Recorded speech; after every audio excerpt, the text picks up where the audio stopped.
Welcome to the video friends. IDBI bank ने अपने Q3 FY26 के रिजल्ट्स आज 17 जनवरी 2026 को अनाउंस कर दिए हैं। इस वीडियो में हम रिजल्ट्स का एनालिसिस करते हैं। आइए, total income for the quarter bank की निकल के आई है 8,351.61 करोड़, जो कि पास्ट क्वार्टर में थी 9,263.53 crore and in last year for the same quarter it was 8,628.99 crore.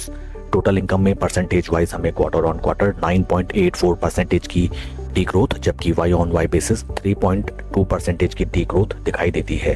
Total expenses bank के निकल के आए हैं 6,401.48 करोड़ फॉर द क्वार्टर, जो कि पास्ट क्वार्टर में थे 6,116.58 crore and in last year it was 5,799.25 crore. Total expenses में हमें क्वार्टर ऑन क्वार्टर 4.65% की इंक्रीमेंट, जबकि Y on Y basis 10.38% total expenses बढ़ते हुए नजर आए हैं। पैट फिगर्स की तरफ अगर हम चलें, बैंक का पैट फॉर द क्वार्टर निकल के आया है 1,959.37 करोड़, जो कि पास्ट क्वार्टर में था 3,240.77 crore and in last year for the same quarter it was 1,929.09 crore. PAT figures में हमें क्वार्टर ऑन क्वार्टर 39.53% की डी ग्रोथ, जबकि वाई ऑन वाई बेसिस 1.57% की ग्रोथ नजर आती है। एंड ईपीएस बैंक का निकल के आया है फॉर द क्वार्टर 1 रुपी 82 पैसा, जबकि पास्ट क्वार्टर में था 3 rupees and in last year for the same quarter it was 1 रुपी 81 पैसा। ओवरऑल अगर रिजल्ट्स देखा जाए both sequential quarter on quarter and year on year basis bank की इनकम में अच्छी खासी डेंट आती हुई नजर आई है एंड पैट फिगर्स में क्वार्टर ऑन क्वार्टर काफी ज्यादा डेंट, जो कि है नियर अराउंड 39.53% का दिखाई देता है। एनपीए फिगर्स की तरफ अगर हम चलें to analyse them,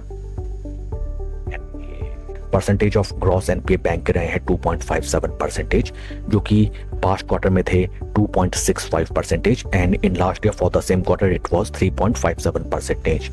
non performing asset की recovery and upgradation of NPS में बैंक ने ठीक ठाक काम किया है and Y on Y basis में 3.57% से 2.57% इंप्रूवमेंट हमें नजर आती है। बैंक के फंडामेंटल्स अगर हम देखें, right now stock is trading at a price to book value of 1.95, that is very much at higher side। इस चीज को आप एज अ रेड फ्लैग लीजिए एंड स्टॉक के परफॉर्मेंस को अगर हम कंपेयर करें, बीते एक साल में स्टॉक ने 31.29% के पॉजिटिव रिटर्न्स निकाल के दिए हैं, जबकि बीते 3 महीने में स्टॉक में 13.26% की पॉजिटिव इंक्रीमेंट हमें नजर आती है। Current market price of stock is 104.55 and आइए अब हम चलते हैं स्टॉक के टेक्निकल चार्ट पैटर्न की तरफ। This is weekly time frame, जहां पे हमें नजर आता है दैट ऊपरी लेवल्स में जो ट्रेंड लेवल्स थे वहां से अच्छा खासा स्टॉक में नेगेटिव मोमेंटम हमें दिखाई दिया and this time also stock अपने ऊपरी ट्रेंड लेवल से ठीक ठाक एंड अच्छा खासा हमें डाउनफॉल दिखाता हुआ नजर आता है। काफी क्रिटिकल हो जाते हैं स्टॉक के 20 week moving averages, because in case यहाँ पे स्टॉक एक इनसाइड कैंडल बनाते हुए अपने निचले लेवल्स को ब्रेक डाउन करता है, then it can very much slip up to the price levels of 50 week moving averages. इस स्टॉक में आपकी अगर एग्जिस्टिंग पोजीशन है देन आपको निफ्टी बैंक के रिटर्न्स एंड उसके परफॉर्मेंस को क्लोजली मॉनिटर करना चाहिए।